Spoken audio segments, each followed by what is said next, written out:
What if you boarded a routine flight home and within 20 minutes, armed men had taken control of the plane and no one was coming to save you? Not because they didn't want to, but because saving you would mean killing you. That is exactly what happened to the 153 passengers of TWA Flight 847. What started as a 3-hour trip from Athens to Rome turned into 17 days of terror, beatings, murder, and one of the most complicated hostage negotiations in modern history. This is the story of the longest airplane hijacking ever recorded. On the morning of June 14th, 1985, three young Lebanese men dressed in neat, unremarkable clothing waited aboard TWA Flight 847 at Athens International Airport. Their names were Muhammad Ali Hamadi, Hassan Azaldin, and Ali Atwa, ages 21, 22, and 24.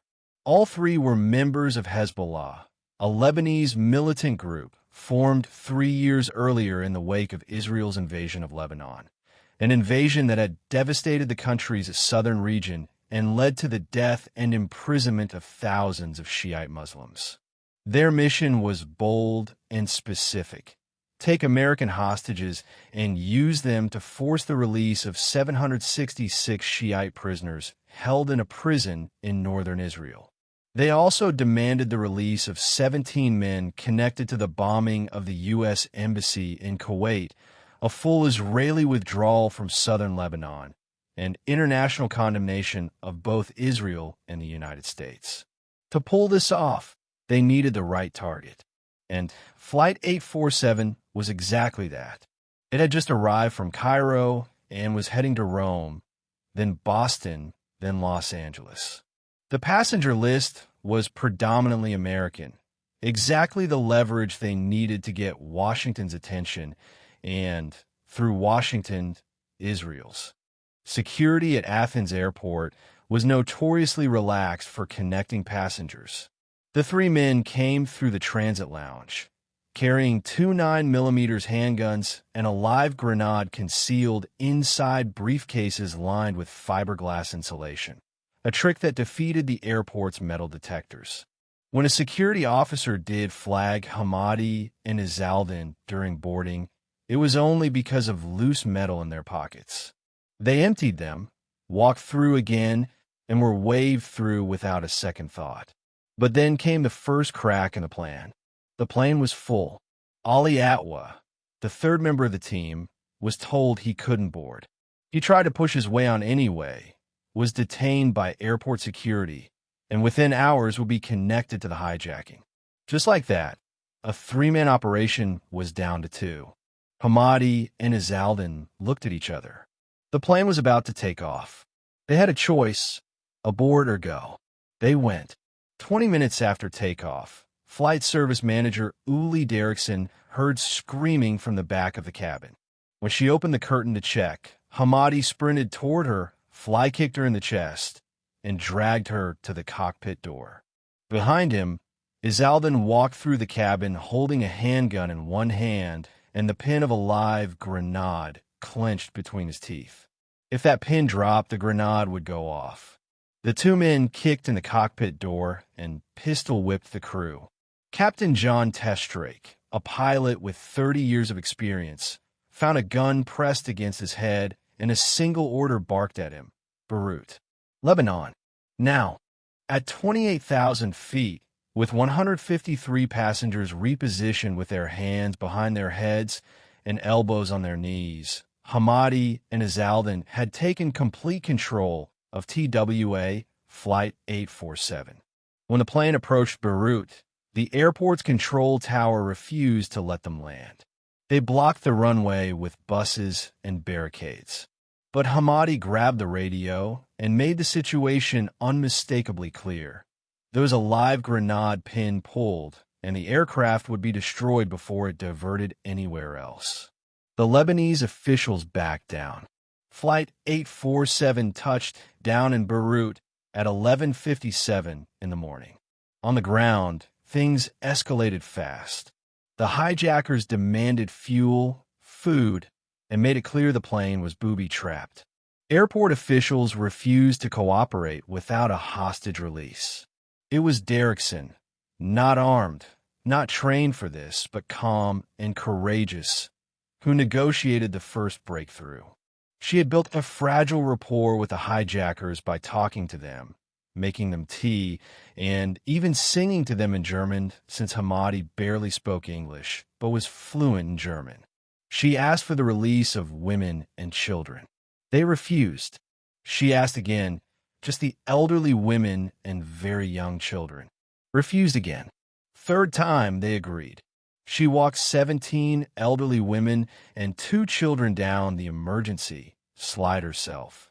But every hour on the ground was dangerous for the hijackers, too. They knew American intelligence was watching. And when the airport dragged its feet on refueling, Hamadi and Attendant dragged 2 U.S. Navy divers to the front of the plane and began beating them with an armrest they had torn off a seat. Captain Testrake relayed what was happening over the radio in real time. They are beating passengers. They are threatening to kill them now. We want fuel. Immediately, the airport eventually complied, and the beating stopped for now. Once refueled, the hijackers flew to Algeria, a country known for staying neutral in Middle Eastern crises. They believed Algeria might help broker a deal.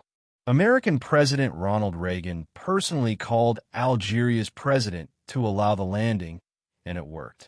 But Algeria wasn't willing to grant asylum or pressure Israel, and a bizarre standoff unfolded over fuel payment. TWA had no shell account in Algiers. The airport refused to refuel on credit, and with Kurt Carlson, a 41-year-old U.S. Army Reserve major whose military passport had been discovered, being beaten in the back of the plane for hours, Derrickson made a decision that summed up her entire role in this ordeal.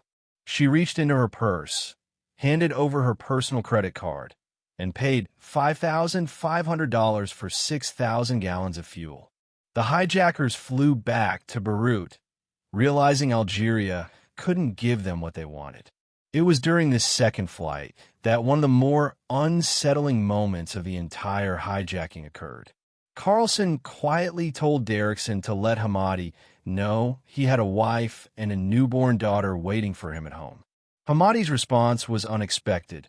He hugged Carlson, apologized, and told him that he too had a wife and a daughter, but they had both been killed in Israeli and American airstrikes on southern Lebanon. So had his brother. For a brief moment, there was a human being on the other side of the gun. But that compassion didn't last. To maintain fear among the passengers, the hijackers dragged Navy diver Robert Stetham to the front of the plane and beat him repeatedly while holding a microphone to his face. They wanted passengers to hear him suffer. Stetham didn't make a sound. Not once. Beirut's control tower refused them again on approach, even switched off the runway lights. Captain Testrake told them the plane was nearly out of fuel and there was nowhere else to go. One hijacker grabbed the radio and screamed that they would crash the plane deliberately if the lights didn't come back on. Beirut turned them on. Flight 847 made its second landing in Beirut at around 2:20 in the morning of June 15th. And this is where the situation became far deadlier. The hijackers needed help. 2 men couldn't sustain a hostage operation of this scale indefinitely. They reached out to the Amal movement, a Shiite militia larger than Hezbollah and more politically connected. When the control tower ignored their demand for an Amal official to board the plane, the hijackers took Stetham to the open plane door and shot him. He fell onto the tarmac. A second shot followed. Captain Testrake's voice broke as he relayed over the radio. He just killed a passenger. Within minutes, an Amal official was on the plane. Shortly after, under cover of darkness with the runway lights switched off, around a dozen Hezbollah members slipped across the tarmac and boarded the plane with additional weapons and ammunition. 7 American passengers with Jewish-sounding names were taken off the plane and transported to a Hezbollah-controlled prison inside Beirut.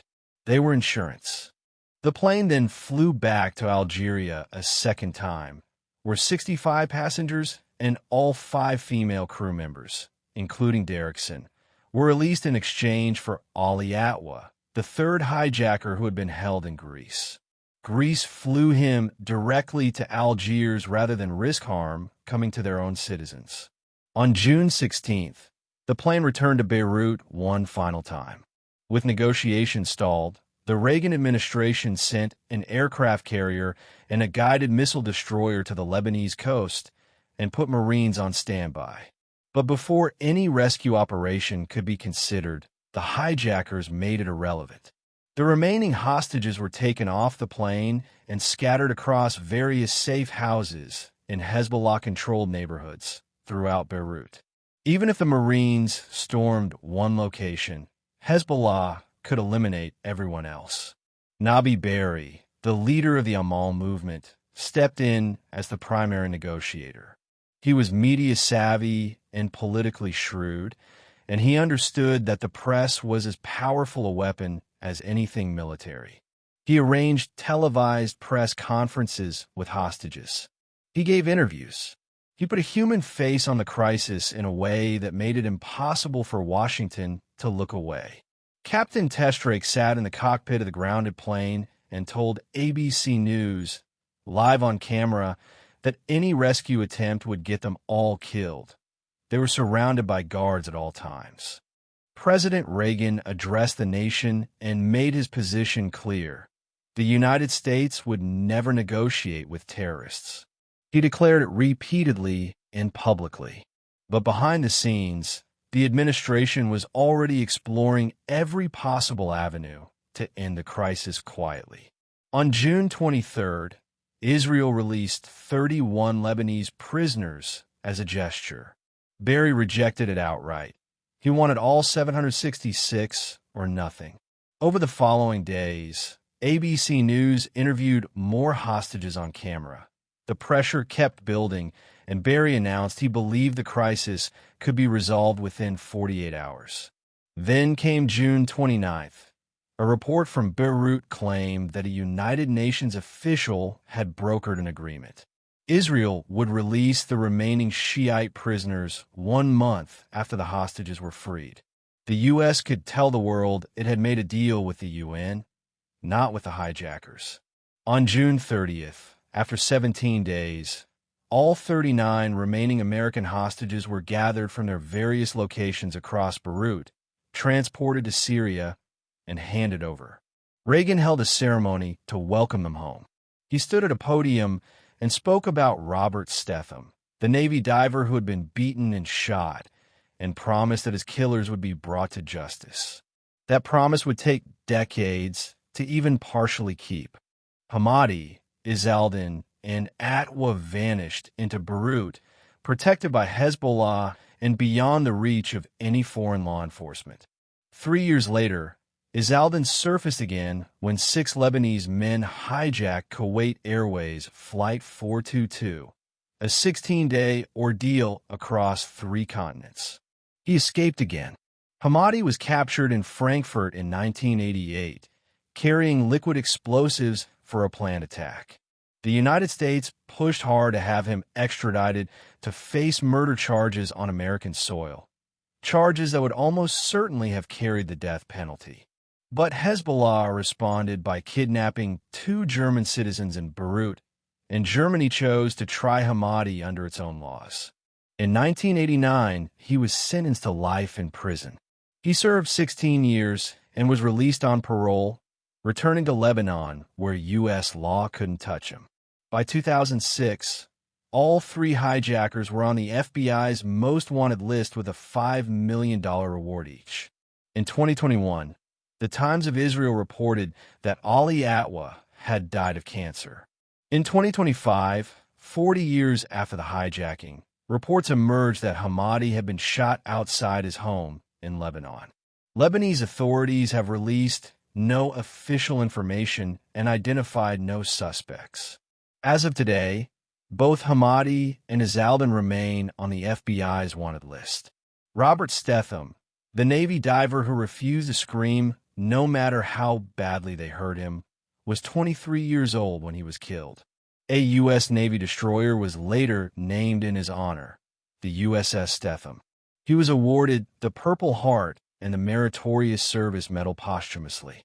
And Uli Derrickson, who paid for the plane's fuel with her own credit card, negotiated with armed men in Germany, and walked children down an emergency slide in the middle of a hijacking.